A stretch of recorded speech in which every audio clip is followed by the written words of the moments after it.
सर्वांना, तुम्हाला जय भीम। मी आता पनीर बनवत आहे। इकडं एक मोठा कांदा घेतलाय, इथं टमाटर घेतलंय, इथं छोटी अद्रक घेतली, इथं 6 मिरच्या घेतल्या, इथं लसूण घेतलाय। हे बघा मी असे तुकडे करून घेतले, पण आपण फ्राय करून घेऊया। त्याला गोल्डन कलर येईपर्यंत आपण तळून घेऊया। असं गोल्डन कलर येईपर्यंत आपण तळून घ्यायचं पनीर तेलात सगळं। हा, या तेलामध्ये आपण कांदा हे सगळं भाजून घेऊया, तळून घेऊया। हे कांदा, लसूण, टमाटर, हे बघा मी काजू पण टाकले तिथं, हे काजू टाकले का। आता आपला मसाला आता फ्राय झालाय, याला आता आपण वाटून घेऊया। बघा तेजपत्ता टाकते, हे दालचिनी, हे लवंग आणि थोडंसं जिरं।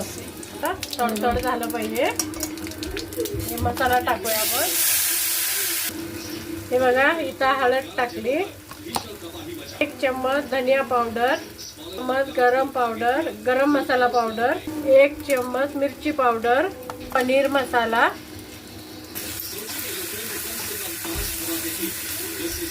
ही दुधाची क्रीम टाकते मी थोडीशी, टाकणं गरजेचं आहे। त्यापर्यंत चांगला परतून घ्यायचा आपल्याला मसाला। मीठ तुमच्या हिशोबाने टाका। हे बघा आपला मसाला तयार झालाय, बघून घ्या। आता हे टाकूया,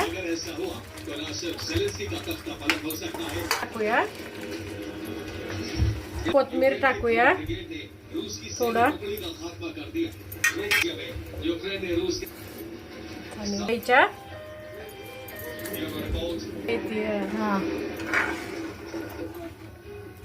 मेथी टाकली। आता आपण हे 5 मिनिटं, फक्त 5 मिनिटं शिजून घेऊया। हे बघा आपली आता पनीर मसाला तयार झालाय, हे बघून घ्या।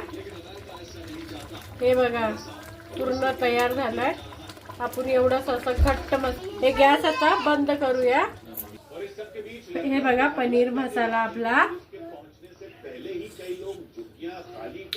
वाव खूप टेस्टी झाली। मसाला पनीर बनवून बघा, ट्राय करून बघा। आणि जर आवडली असेल तर मला सबस्क्राइब करा, माझ्या चॅनलला लाईक करा, सबस्क्राइब करा।